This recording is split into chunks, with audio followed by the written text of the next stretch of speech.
Whenever the kingdom was threatened, be it by tyranny, evil forces, or widespread disaster, 12 blessed heroes would emerge to bring light back to Ivalice.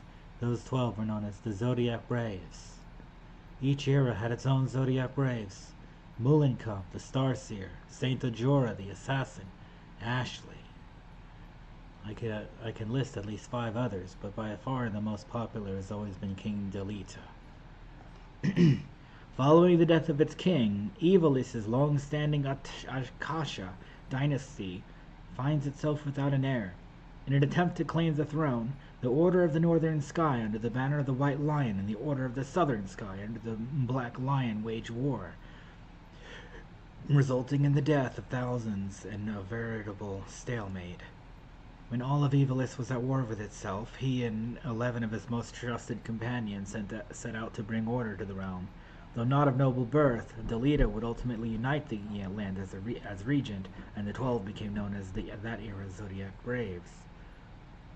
There has been much debate as to whether the legend is based on actual historical events or merely fiction, but most scholars agree that there is simply too much evidence to substantiate claims of Ivalice's existence. There are no ruins, there are no relics, and the stories we're left with, well, they're just that, stories. What's worse, there are so many of them, each with its own peculiarities, that only the most basic elements actually line up. Even some of the more recent renderings of the legend feature dramatic deviations, the most notable being that Delita was assassinated before even taking the throne, instead of becoming king after his marriage to Princess Ophelia Akasha. But that has always been the trouble with bards and minstrels. You can't trust a single one of them to not change the story here or there for the sake of a rhyme. And so here we are, left in the dark, without a light to ponder a mystery only the gods know. How is the Majestics telling different from the legend? Unsurprisingly, there are many plays which attempt the telling of the Zodiac Brave story, but none have been as well received as the Majestics' rendition. When Genomus told me he was considering his own retelling of the legend, I was not remotely surprised. When he subsequently revealed his intention to make it a musical, however, I nearly spat out my mead. Not content simply to write the play, he composed the music, penned the lyrics, and even saw to the damned choreography. I'd never seen anything like it. With the completion of the Zodiac Brave story, he proved his genius once and for all.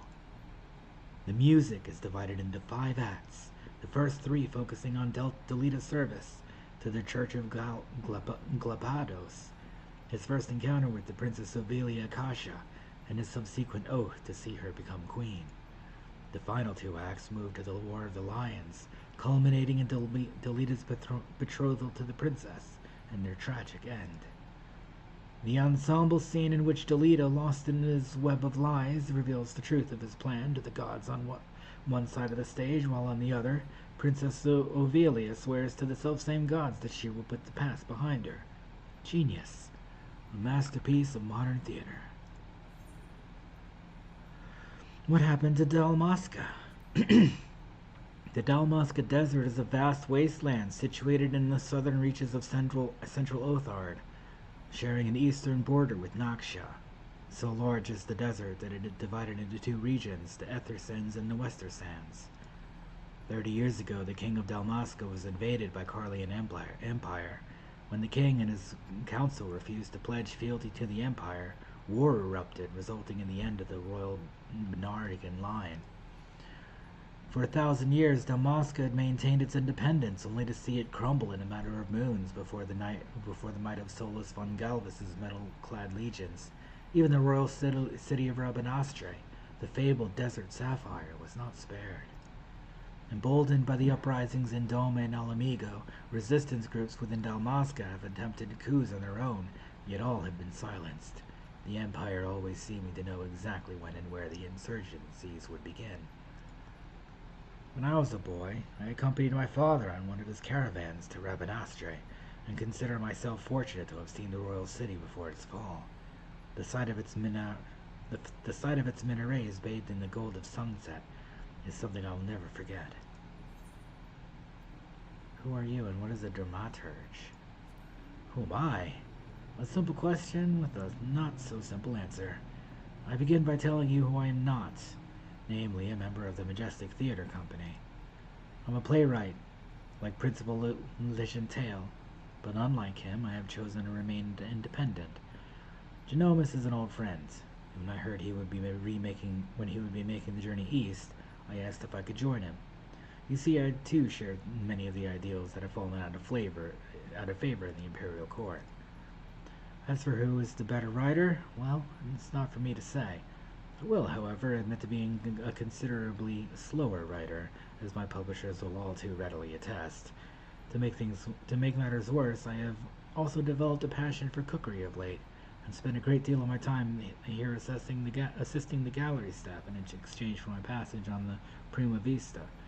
Perhaps a change of profession is in order. That's a lot of dialogue. Oh look, they're dancing. The others tell me you risked your life to save Genovus, a Garlean citizen. Perhaps the view of us Imperials is less simplistic than I had assumed. You have my thanks for aiding young Ramza in the principal's rescue. The entire company, nay, the entire world is in your debt. When I think about the principal lying there, the muscle in my heart aches. 1, 2, 3. 1, 2, 3. Huh? Now's not the time to be practicing, what with the principal unconscious.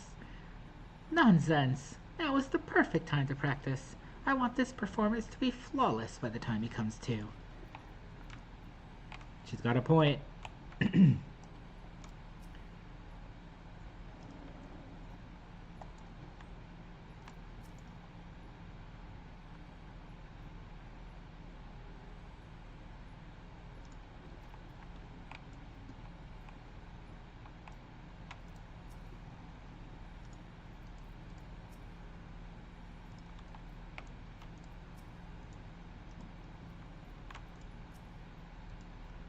Genomus remains deep in slumber, but his breathing is steady and his fever has subsided.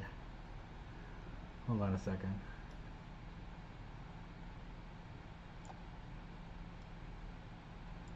There we go.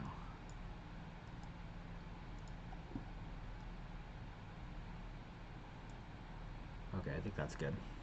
Genomus remains deep in slumber, but his breathing is steady and his fever has subsided. For now, all we can do is wait. I've sent word to Sid. I hope you don't mind.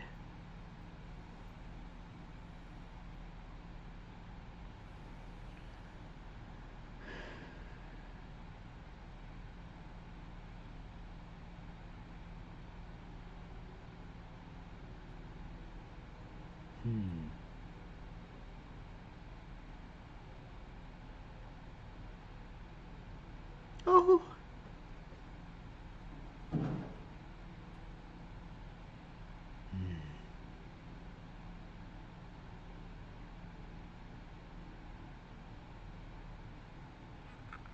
Alma, Ramza, can you ever forgive me? And you, Sid, it was never my intention to put you to such trouble. I'm ever in your debt. You would have done the same for me, Genomus. Besides, it was Will here who went to all the trouble. If anyone deserves your thanks, it's him.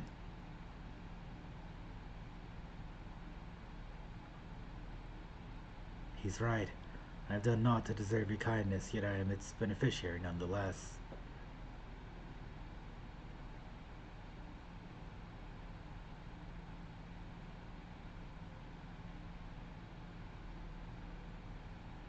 So if I understand correctly, you're saying Aurosite does not work to facilitate the possession of a living host by an Acon, as was assumed to be the case with the assailant, the Archbishop.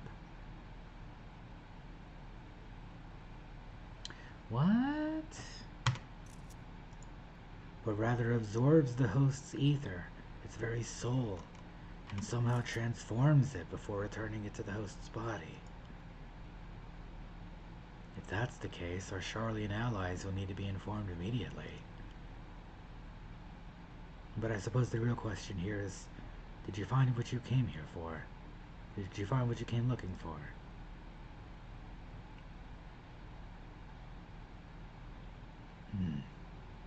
The legend would have us believe that Delita Harrell, the commoner who would be king, was the sole hero of the Zodiac Brave story, but as I have discovered, there was another. Two others, in fact. Siblings, whose roles faded from subsequent retellings of the story, a brother and sister by the names of Ramza and Alma. Then, to prepare for this assignment, I pored over every published work on Evolution legend I could lay my hands on, and nowhere did I find any mention of these siblings.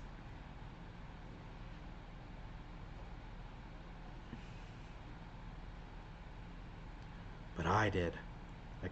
I uncovered irrefutable evidence that Delita had a close companion named Ramza who aided him in his rise to power. This in turn led me to Alma, and that I might have never lose sight of the truth, I named my own children after these lost players. I'm sorry I never told you any of this, Sid, but you must believe me. Evalis has never been a mere pastime of mine. It is and forever will be my calling, my purpose, my family's purpose. Go on. The world knows me as the Journomus Son Leventail, yet that is but my stage name. My true name is Arislam Durai. Countless generations past, it was my ancestors who penned the Durai papers, an account of Vivalis and the War of the Lions that details what truly occurred during that turbulent era.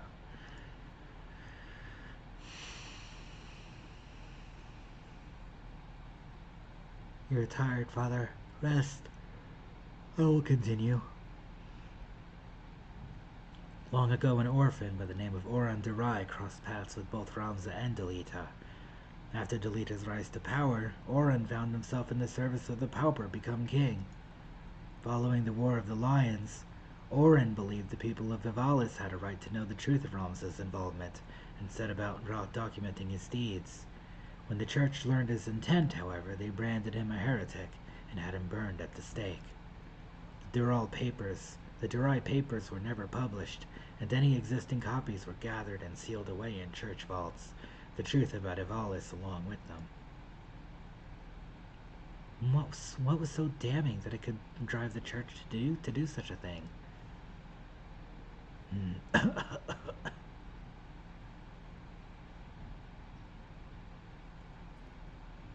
Book. The answer to that question can be found in this book, the only surviving transcript of my ancestors' chronicle, copied from an early draft and passed down for untold generations. With this, my father and I plan to reveal the truth and restore honor to my family's name. Legend Tale. Forbidden Chronicles? A secret family legacy? Not that I doubt you, Genobus, but how do you expect to convince people of all this when well nigh every soul in the realm believes Evalis to be nothing but a bedtime story? By proving that it is anything but. And when people see that Evalis was real, the rest will fall into place.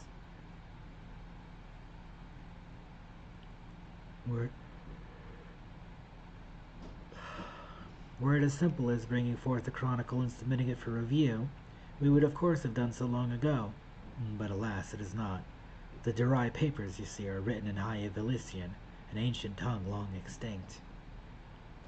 My father, his father, and his father before him labored tirelessly to decipher this tome, but for want of other sources made only fitful progress. A word here, a phrase there. It wasn't until a recent expedition to Rabanastri turned up several well-preserved artifacts that we were able to translate a small portion of the papers. Then the diary stolen by the Banga bounty hunters? I'm afraid so.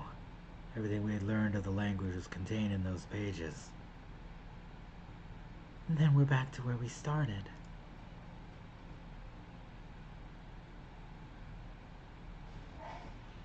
Not necessarily. We still have the transcript, as well as some few translated passages, and of course my father's impeccable memory. I have come too far to allow so simple a setback to deter me from my purpose. I will show the world the truth if it's the last thing I do.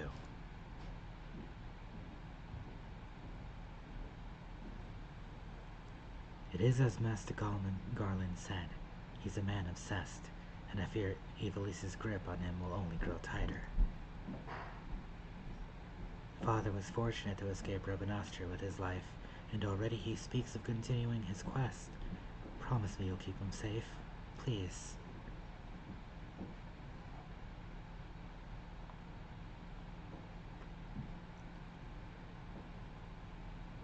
The aura site is glowing. Why is it glowing? That's a mystery.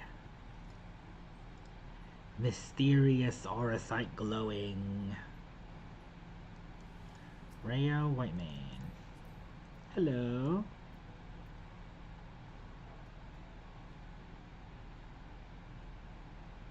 Do. After what I've seen here, I'm all but convinced that Evalis exists, at least in some form. The problem will be gathering sufficient evidence to convince the thousands of scholars and historians who have based their careers on a presumption that it doesn't. Not that I've ever been one to shy from a challenge, especially when it means the story of the century. If you're in, Will, then I'm in. If you're not in, well, I'm still in. Either way, you'll be hearing from me again soon. How much I promise you. Cool. And now there's more questing.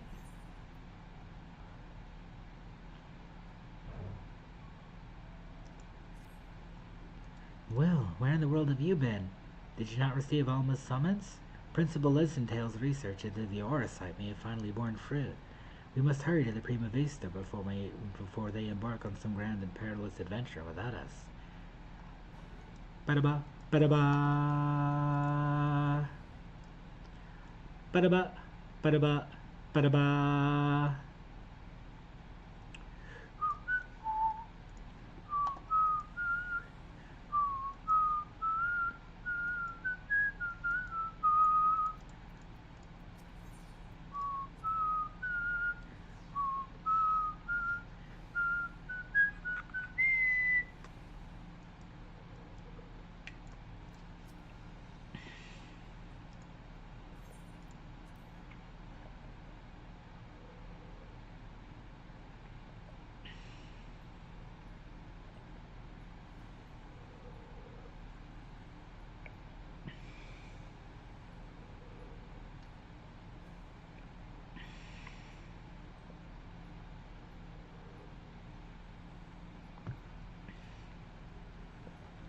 Well, Lady Marilla, thank you for answering my summons. Master Garland was kind enough to send for an Archon from Charlian, and I thought it only right that you be present to hear her findings.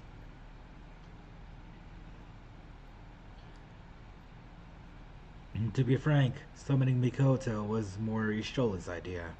I simply came along to see what light she could shed on this mystery. Ooh, cute. She's pretty. I am Mikoto of House Shinba, a Doman, though my years in Charlian have made me a stranger here. You must be Wilshocker, fabled liberator of men, slayer of false gods, warrior of light. Hey, Will. I thought you'd be taller. Yeah? We're out for picnic. I gotta put some flags up. Okay. If you get hungry, there's some pork and fries there you can have. Alright. Yes.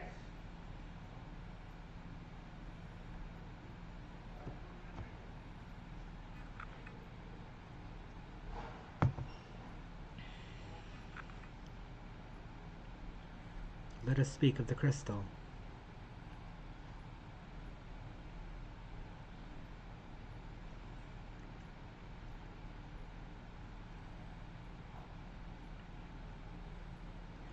The Odious, one of but many Oricite shards that aided noble Delita's rise to regent.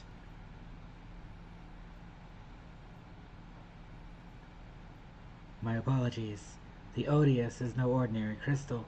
Even discounting its obvious historical importance, the specimen is far more than a simple manifestation of elementary aspected energies. It is rather an etherical lodestone whose facilitation of both absorption and transmission of distinct frequency and NRR-type harmonic vibrations has been observed to promote ethereal amplification. The resulting neuroharmonic disturbance allows for a highly unique emittance of CPRS waves that, instead of radiating outward with a determinate factor of dispersal, instead resonate inward at a frequency so labored my estimates place the rate of VRT decay at upwards of several centuries, though I must admit I lack sufficient variance to complete a truly comprehensive graphical assessment. While that explanation may elicit admiring nods from your professors at the academy, it'll earn you only blank stares here. Take a deep breath and try again, this time in a language those of us without the echo might comprehend.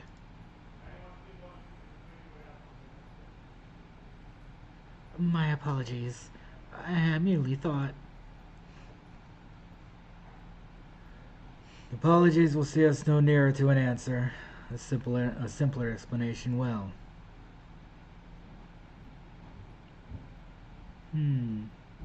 Simpler, right. Ether is not the only building block of all things material, but those immaterial as well. Ether is not only the building block of all things material, but those immaterial as well. Thoughts, memories, feelings. One's very will are all understood to be ethereal phenomena, and can be measured as such. Unlike most crystals, which can only emit elemental energies, auricite is tuned not only to absorb ether, but ether specific to the immaterial. That ether is then stored and multiplied within its crystalline confines until external stimuli precipitate release.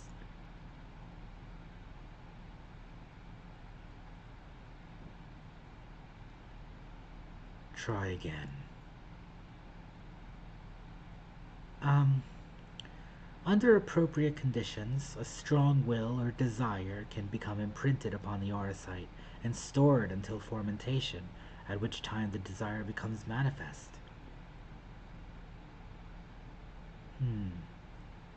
Fermentation.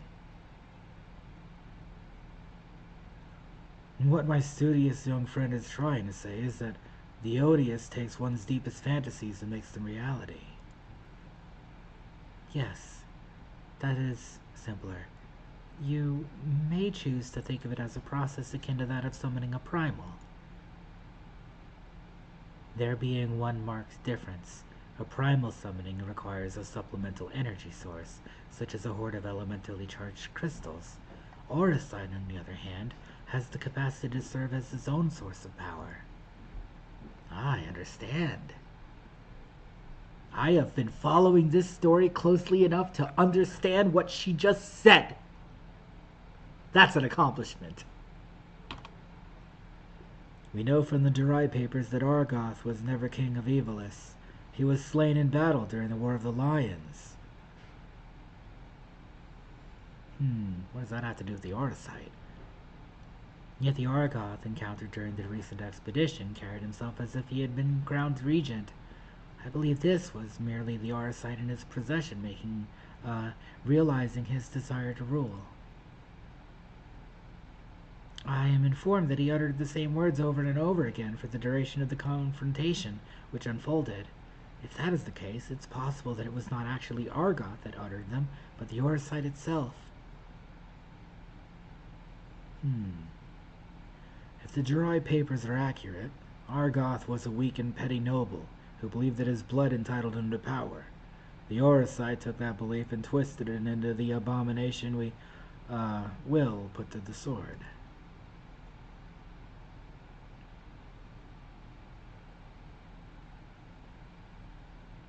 Then you're saying the crystal could prove a threat? The Auricite, Alma, and not necessarily. Ramza seemed to fare well enough. There's no record of the young regent being manipulated by the artifacts he gathered. In the hands of the just, the Auricite could prove harmless, even beneficial. To paraphrase, it is not the weapon that kills, but the one who wields it. Now where have I heard that before? Oh yes, it was Emperor Galvus's justification for taking the marvels of Magitech and applying them to the manufacture of arms. Where, after all, was the harm if it allowed him to bring order to the three great continents? You draw an intriguing parallel, Master Garland. The properties of these crystals are so singular, I do begin to wonder if they, like Magitech, are products of science and not nature. That they were created by someone to... But who? What manner of person would even be capable of such a feat?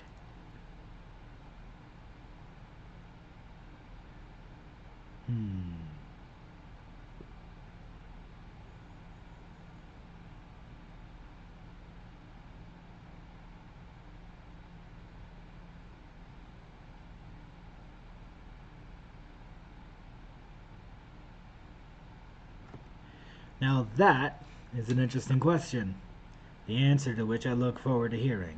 Regrettably, I have pressing matters to attend to elsewhere. Fear not, however. Mikoto's insight will prove far more beneficial than anything I might accidentally contribute. Good day to you all.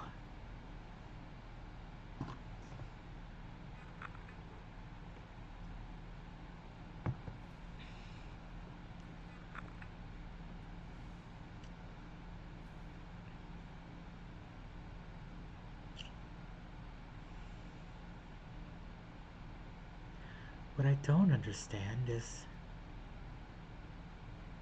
if the Duma was imprinted with Argoth's deepest desires, then whose desires are rattling about inside the Odious?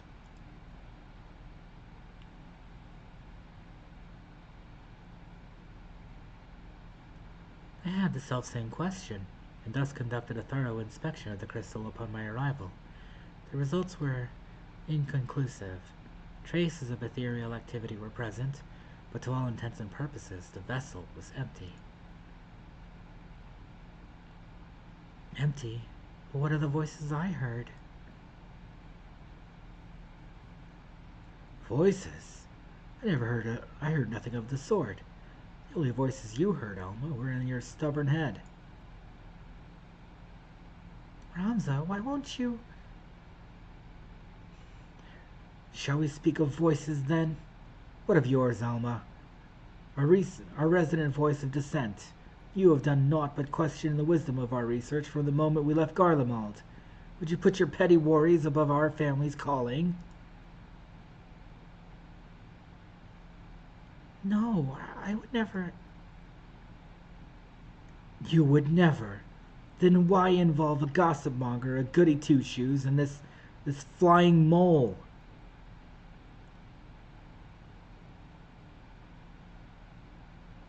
There's a Moogle here? Please tell me you can see that.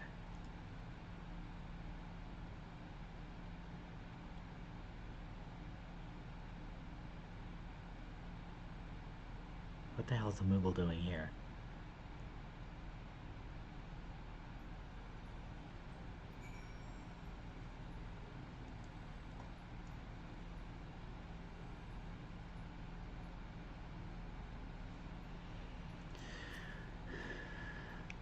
A Moogle, yes.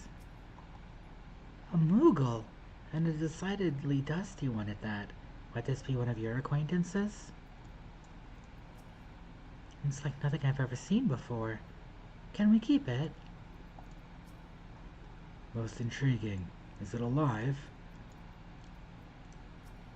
Don't just stand there. Get rid of the thing. You're the liberator. Liberate this vessel of that pest.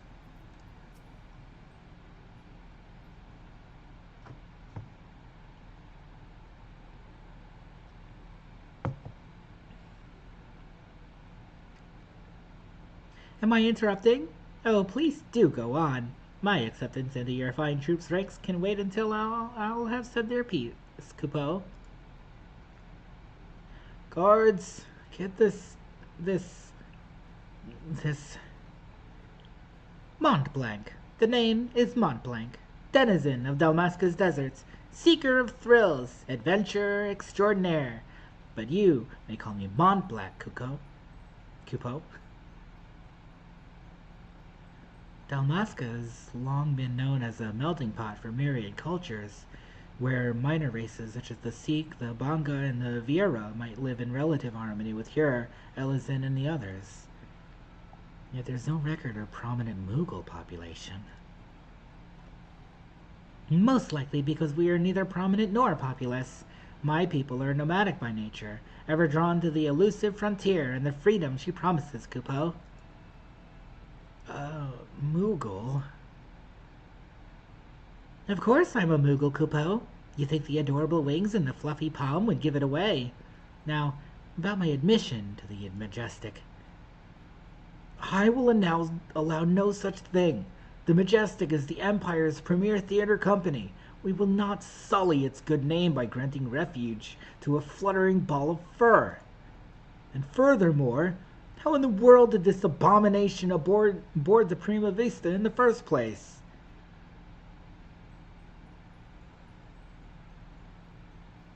Aww. By means of his wings, were I to guess.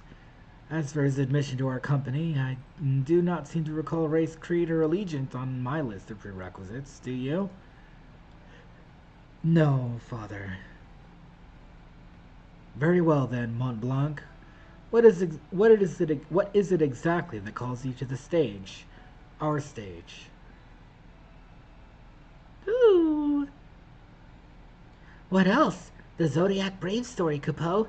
Never before have I witnessed something so amazing, so moving. Sitting, well, technically hovering there as the audience as the story unfolded around me, I knew I was witnessing something special, something positively transcendental, Kupo. It was then that I realized that I either had to be a part of it or to go to my grave a bitter and broken Mughal.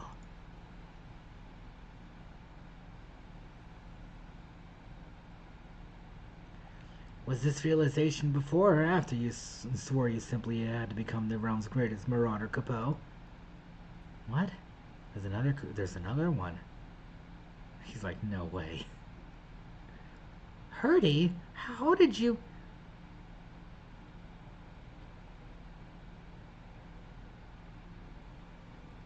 Perhaps you'd have more success at running away if you didn't reveal your grand designs to every other fool you happen to meet, Kupo. Was it not but 20 nights ago you took up the axe, Kupo? Now here you are, professing your passion for the stage before carving even a single notch in your haft. Do you not remember, to he who churns the butter goes the sweetest bread? But how is one to savor said buttered bread if his head is in the belly of a fearsome beast? You accused me of giving up when I merely came to the realization that continuing would end in failure. Only through a change of course could I reach my final destination, Kupo. And that destination is what? Moomer?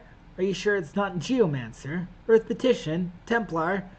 Do not bother answering, Kupo. We all know you'll be singing in a different tune and come cockcrow. That is where you're mistaken, Hurdy.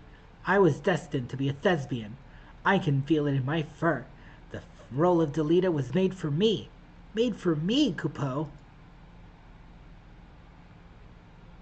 Kupo, enough! The actors in our company trained at the Empire's finest institutes. They represent the pinnacle of the profession, not only in Garlemald, but across the entire world. A vagrant batmole like you could never hope to share a stage with such artists, let alone play the part of a hero like Delita. You yourself admitted you were too craven to face a solitary beast. How do you imagine you would fare against a pack of theater critics? Any troupe would need proof of valor before it could even consider.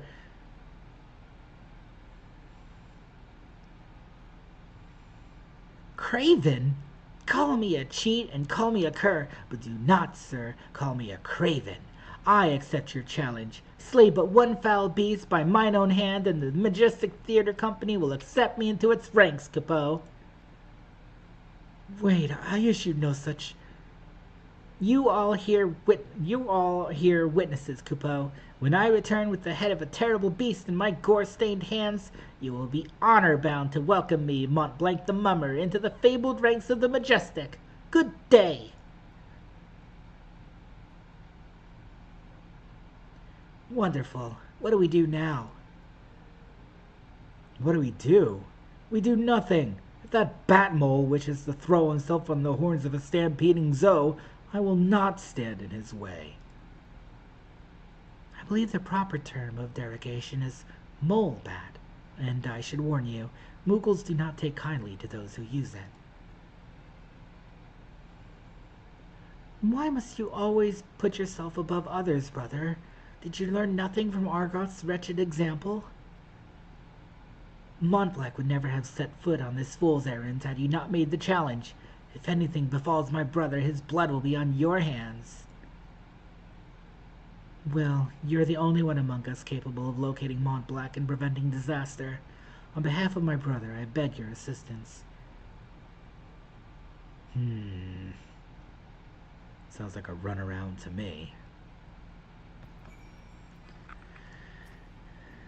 My brother can be rather simple-minded when it comes to such matters. Thinking to impress the Warrior of Light and his companions, Montblanc would likely choose the scene of your recent exploits to prove his worth, meaning Rabanastre, if I'm not mistaken. Pardon my language, but that Ramza really is an incurable little prick, is it not? How dare he speak to his sister and the Moogle in that manner?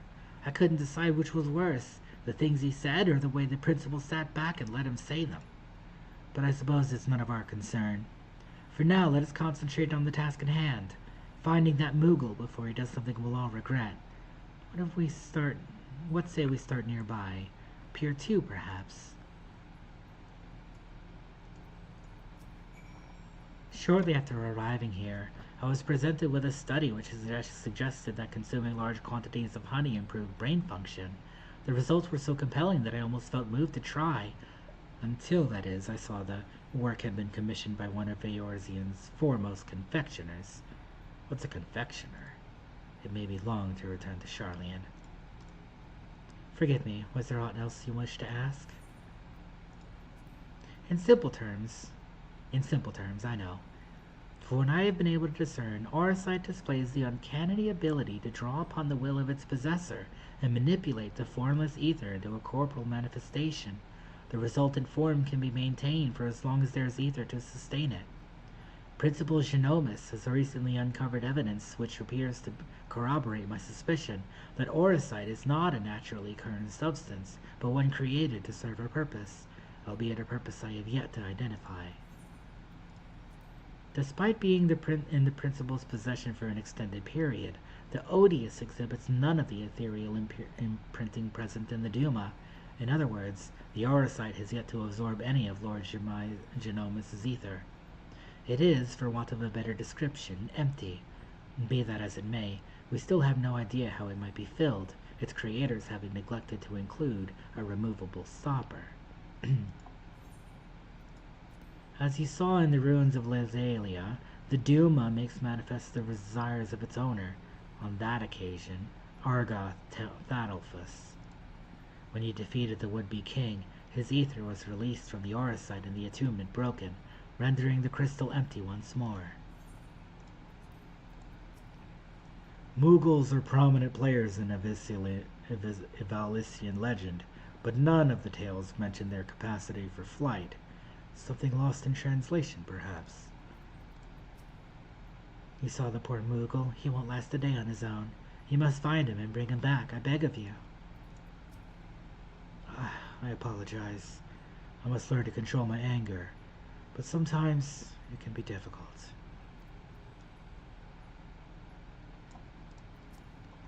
Huh? A Moogle? Never heard of them. Are you quite certain it's not a kami? Or a yokai, perhaps? Before Sid left, he handed me this queer contraption. Said it was an elegant storage node, and that if I activated it, I'd hear the principal's voice as if he were standing right beside me. Would you care to try? Records found. Initiating query protocol.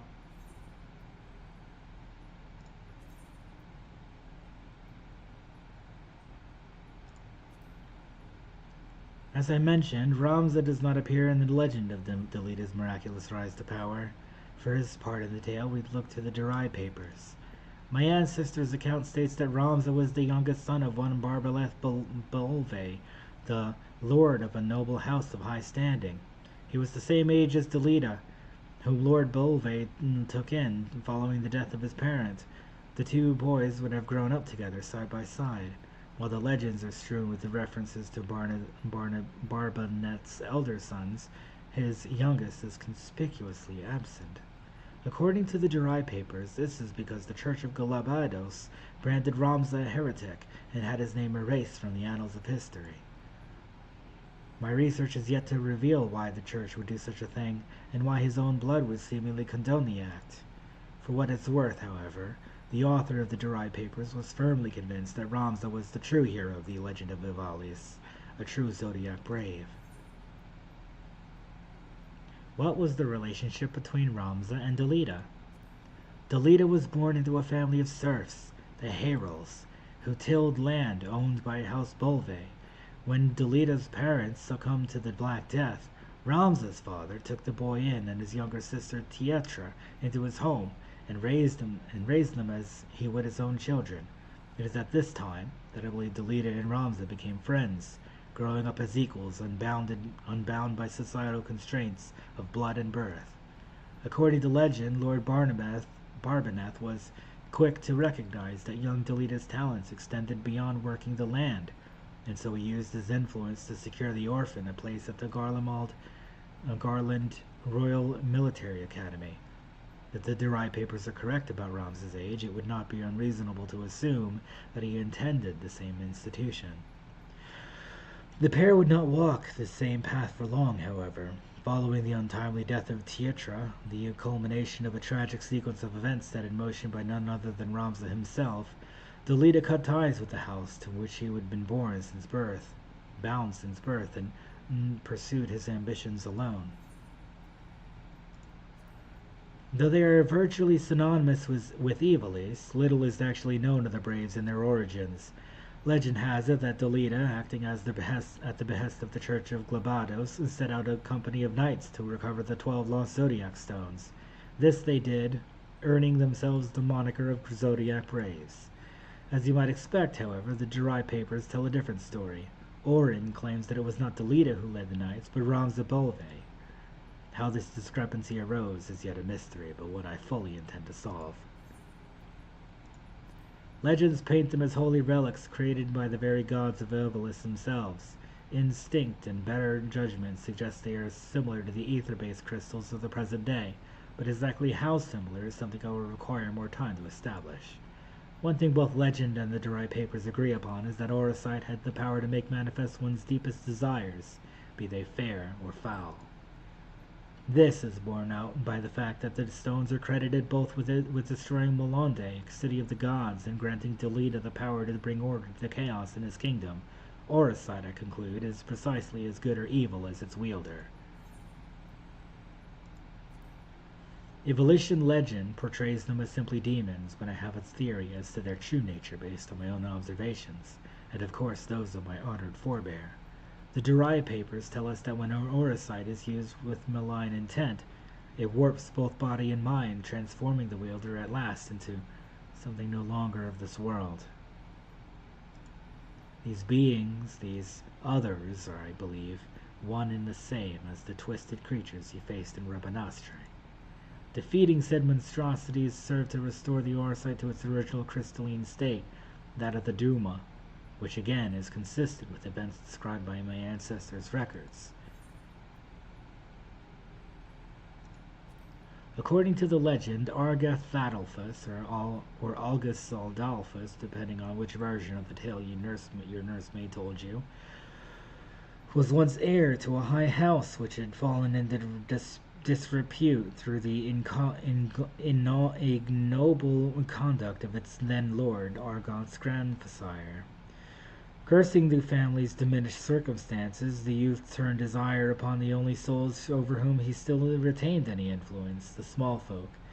But Delita, the hero of the common man, would not suffer this, and after trying and failing to reason with Argoth, put him to the sword. The Durai papers, however, tell us more. They make mention of an heirloom passed down from generation to generation in House Thadalphus, a priceless jewel known as the Duma. Upon Argoth's death at the hands of Delita, the power of the Duma, which the young Thedalphus carried upon his person, was unlocked, and then Lucavi bound to it released. The stone duly gave form to Argoth's fury, reanimating his body and granting him the strength to exact revenge upon the one who ended his life. Yet who should spare Delita that fate but Ramza, who battled the vengeful corpse unbeknownst to his childhood friend, and finally brought peace to Argoth's soul, though we know better. Now you may ask why Ramza would lend his blade to the self-same man who forsook his ties to House Bolve. The reason lies in poor Ramza's own involvement in the murder of Delita's sister. It was Argoth who fired the bolt that struck Teatra down.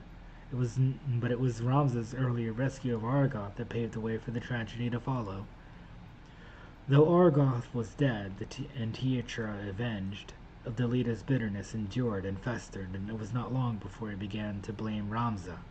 Ramza, for his part, understood all too well the turmoil in his grieving friend's heart, and therefore chose out of respect to maintain his distance. So the question before us remains how and why a man twice consigned to the grave could rise again to wreak chaos, and in Rabanastri of all places. Did unscattered remnants of Argoth undying rage trigger a second reaction in the Duma, calling the Lucavi once more to our realm, or was it something else, something more sinister? What the heck? Oh my goodness, this is so much. I'm gonna take a break. We need to talk about AI because this shit isn't going away. Because like it or not, anti-chat GPT or not, the way things are looking, that shit's not going away. I am not trying to start shit. Let's just level with ourselves. At the point where we are, I'm gonna take a break. AI I'll be back in a few. And when I say revolutionary, I'm saying that it may practice comparisons to the revolutionary quality of the iPhone and the revolutionary quality of the Mac. Why? Use case. Convenience. Yes. There are huge amount of use cases. There are artistic use cases.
Oh, Attack on Titan, definitely. Best anime ever? Attack on Titan. It's gotta be. It's gotta be. It's gotta be. Gotta be. Okay, let's read this stuff.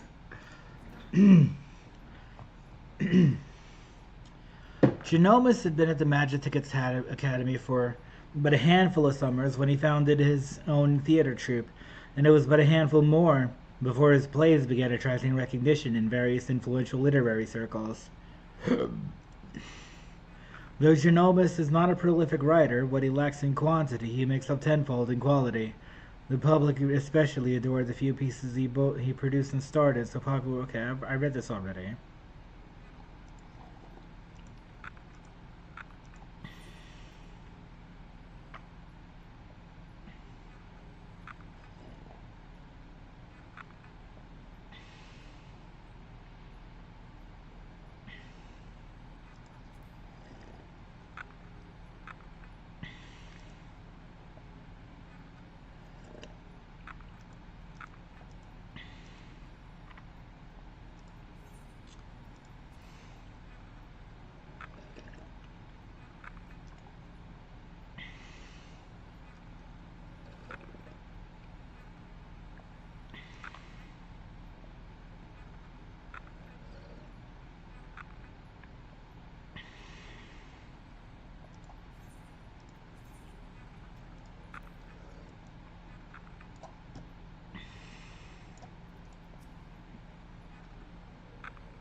Okay, so what's a better anime than Attack on Titan?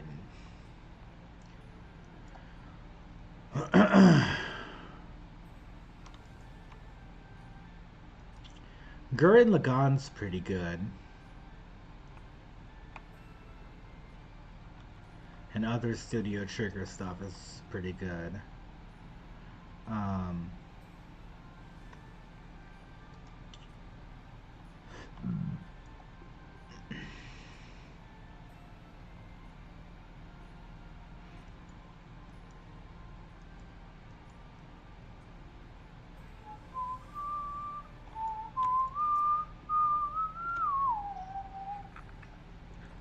The Falcon Porter tells us that he has a traveling blacksmith away to The Falcon Porter tells us that he set a traveling blacksmith away to Yanja, not a Bell Pass. And why would that be of interest to us, you ask? Because said peddler of irons and steel was seen to be carrying a bag stuffed to the brim with, and I quote, albino mole fur and purple bat wings. Mont Blanc! Not that we look like that, Coupeau. The quickest route into Dalmasca is via the One River and its western tributaries. If Mont Blanc is bound for Rabanastre, he will seek passage from the Glittering Basin. Does this matter? Am I...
They killed me.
I wonder what the point of this was. Padding?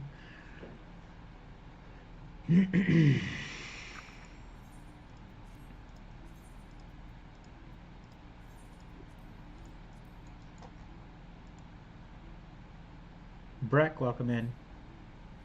Eclipse, how are you doing?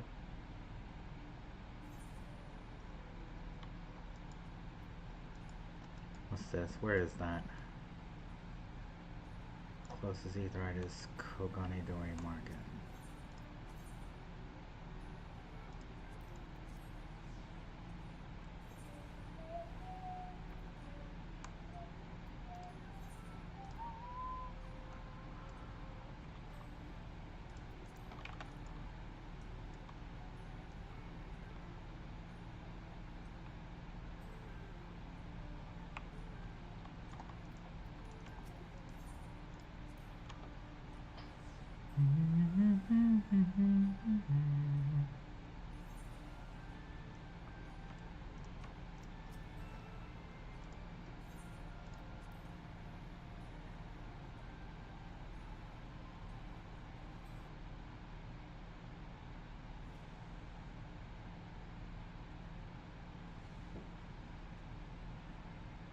Uh-oh.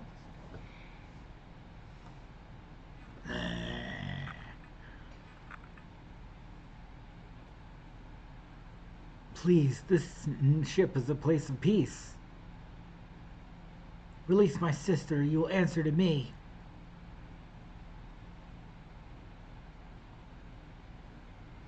When the cat's away. Put that damnable thing down, Ramza. You're not helping matters.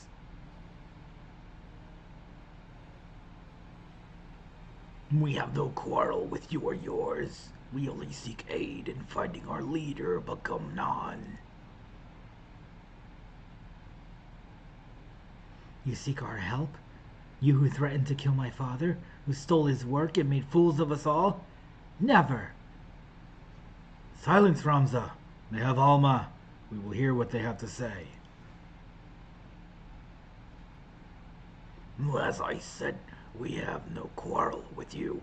We only did what was necessary to secure an audience. We surrender our weapons and offer your journal as an act of good faith.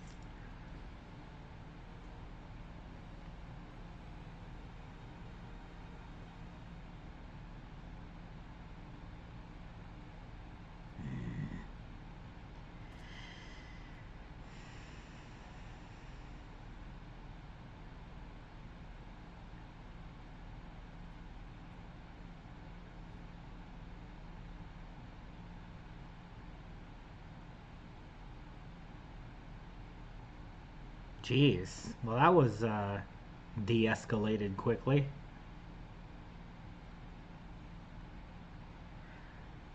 This is all rather a lot to digest, but your claims do coincide with what we have learned about the aura side.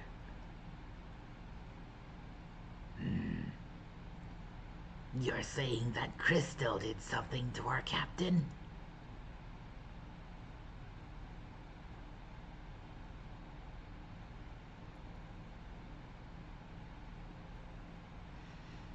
After being emptied of our God's will, the Duma sought that of another to sate its appetite for ether.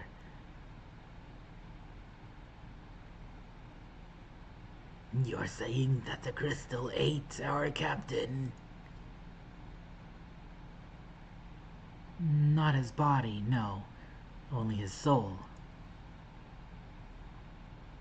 His soul? Tell me, what in your opinion was the leader's deepest desire? What was it that he longed for above all else in the world?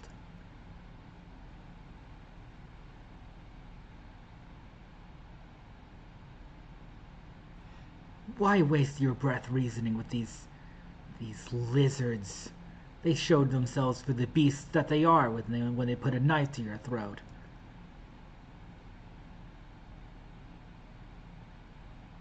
First mole bats, now lizards.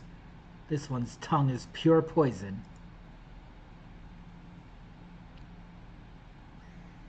Ah!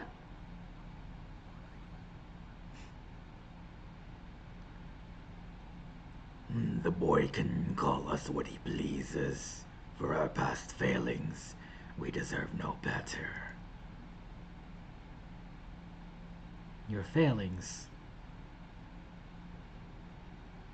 30 summers have come and gone, yet not a night goes by that I do not wake and sweat at the memory. We were fusiliers at the Damascus army, stationed in the royal stronghold at Naiba and Albina. Albina Fortress was reputed to be impenetrable. Its fall to the 14th Legion was a turning point. The fall to the 4th Legion was proved a turning point in the Imperial campaign, dealing a crushing blow to Dalmascan Forel and ultimately marking the beginning of the kingdom's end.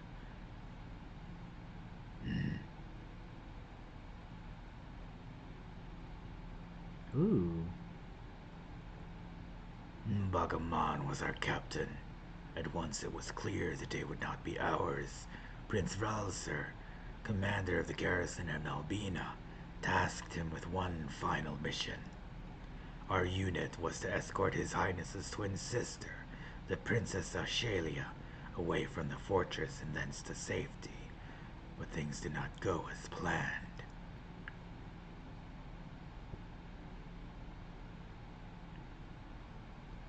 I still remember the words she uttered as she lay dying in the captain's arms, but a stone's throw from where the Garmacide waterway drains into the sea.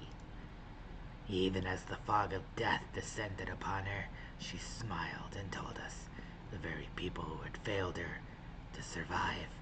For as long as even a single Damascan stood, our nation would never truly perish.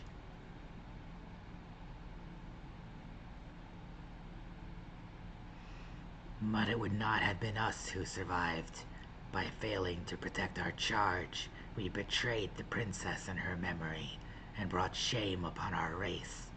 So yes, we are naught but cold-blooded lizards, deserving of whatever scorn you deign to heap on us.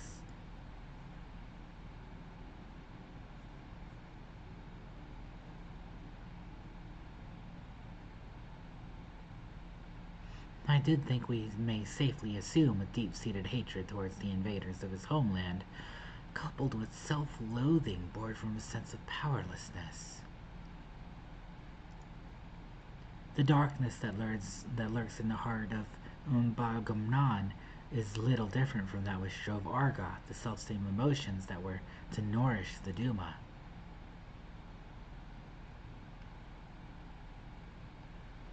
Stop speaking in riddles, Charlian. She's saying your brave captain will eventually turn into a monster. Or rather, more of one. Garlean lies! What they say is true. If we do not find Bagaman and the Duma soon, none of us are safe, present company included. Do you have any idea where he might have gone? Any at all?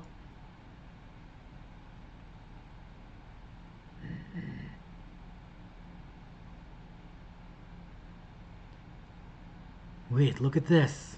Something has been added to the final page of my journal.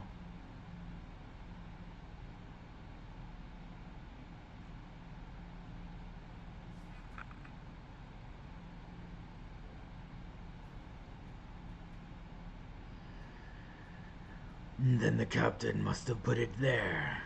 Only he had access to it. Until he found in the pack he left behind, that is. Is this Dalmascan? Indeed it is. It says, Ridarana.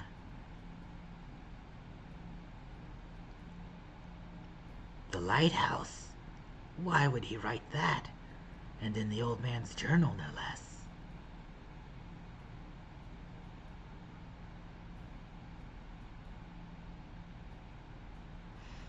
There is a place on the Valnard Sea, far to the south of Ramadastra, where the ocean tumbles into a gaping maw more than a mile across, the Ridarana Cataract. Legend would have us believe that it is the entrance to the hell of water. Many a scholar seeking to prove otherwise has descended into the chasm, some even by airship, but not a one has returned.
Our studies revealed that Ridurana is the name of both a massive gap in the southern Valnard Sea and the lighthouse once manned by the Royal Damascus Navy to prevent ships from succumbing to the cataract's currents.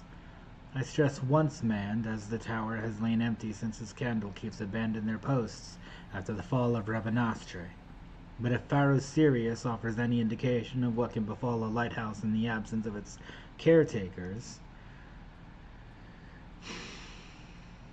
Yes, but the real question is how all of this ties in with the evolution legend.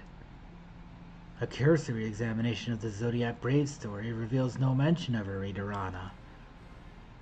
Yet it seemed foolish to assume that a name could not change in the centuries since the tale was read. And so I thought to cross-reference texts on modern Ilzabardian history with our translations of the Durai papers. And after an exhaustive re-examination of my ancestors' notes, I discovered that there was not a single entry on Ridurana. And while mention of the Valnard Sea was abundant, I found no reference whatsoever to any cataract or lighthouse within its waters. So it appeared out of nowhere.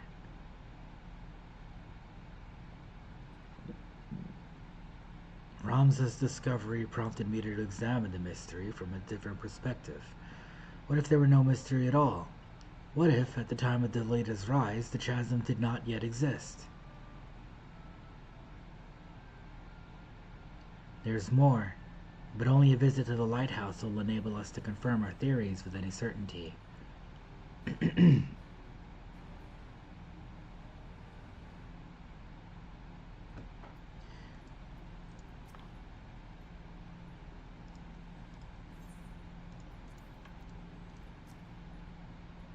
The Readerana lighthouse lies far from civilization. You would be wise to provision for the trip here in Hingashi. Of course. Let's go! New Alliance raid! That is a big airship. Look at the size of that thing. That is a big airship. The Prima Vista.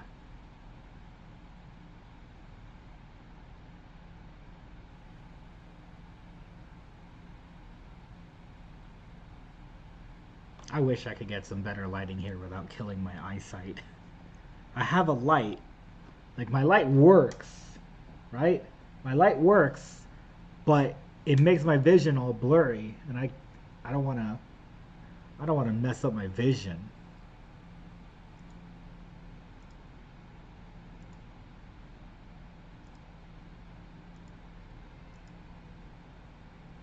Blasting light in my face is not good for my eyes.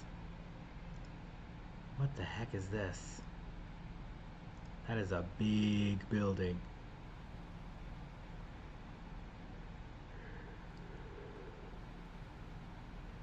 Something's very wrong here.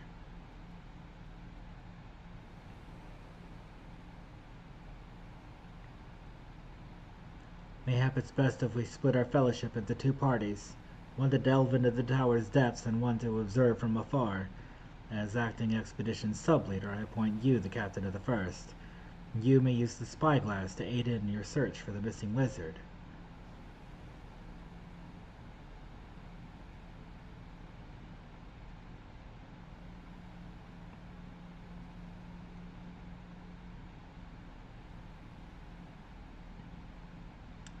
Damn it, brother. Where are you?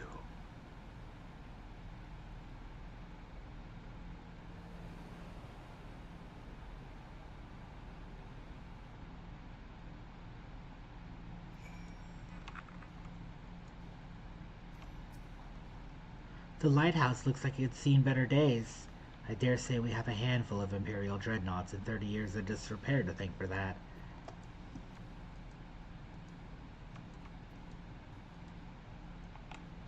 Mont Blanc. Shivering? Me? My fur is simply standing on end from the ambient ether. Yes, ambient ether in the area.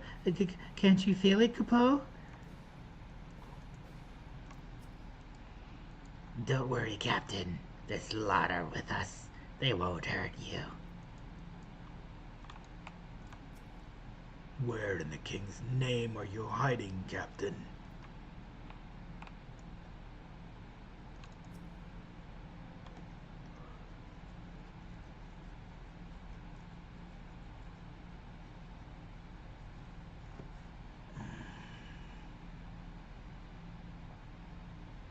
This location appears to offer an adequate view.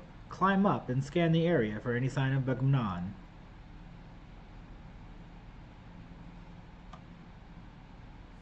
What? Oh. Sure. It's probably gonna be hard, isn't it?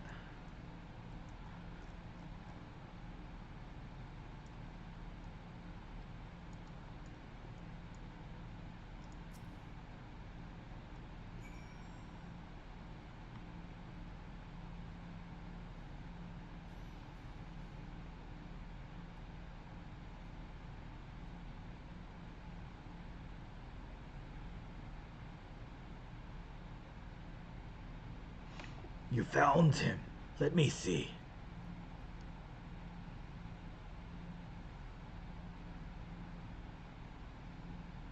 He needs our help.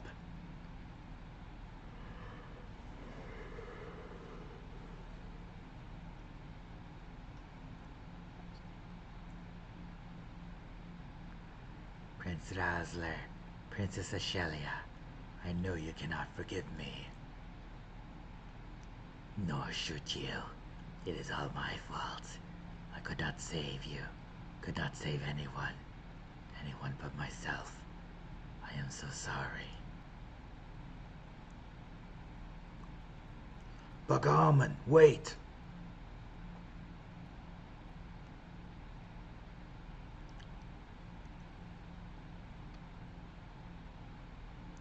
Traitors, have you no pride? You treat with the very men who had laid waste to our homeland. You are mistaken, brother. There are no Imperials here. We've come to help. Oh, that's wrong voice. Whatever.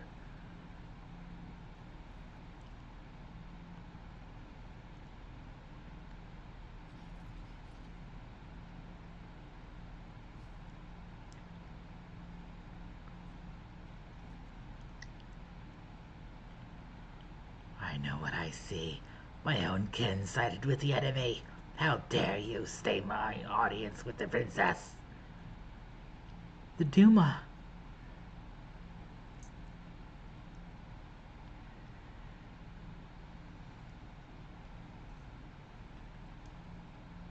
It has him, Kupo. It's showing him what it wants to see.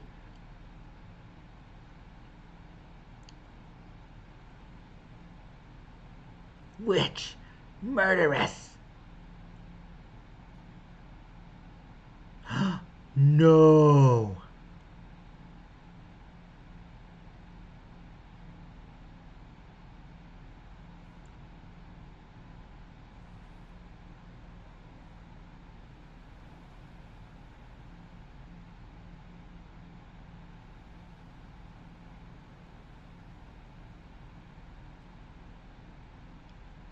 Gunfire?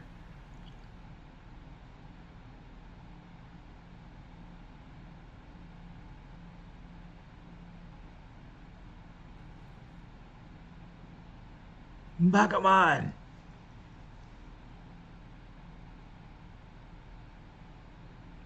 So this is the end.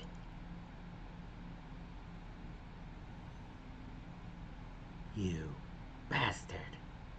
Recite the words. Satisfy the covenant.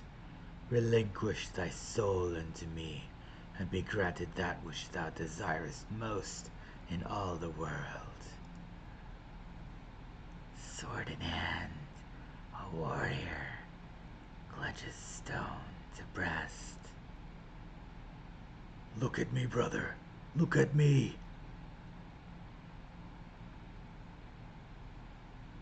In sword, etched his fading memories. Don't you die. Not yet. In stone, his tempered skill. We promised we'd all go together when our time came. You can't leave us here. My sword attested, my stone revealed. Is that a soul stone?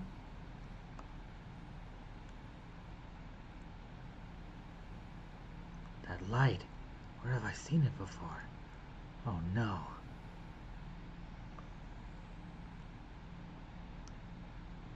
This is a lot of story.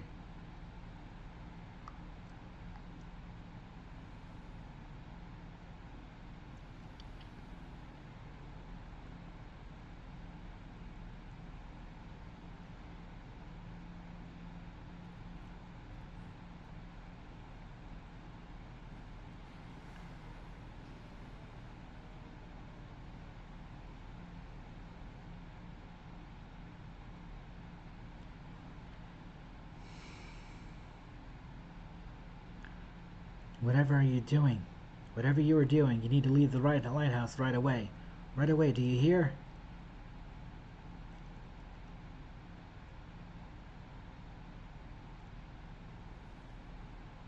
I need to take a break. I need to get a workout in.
I'm gonna stop here.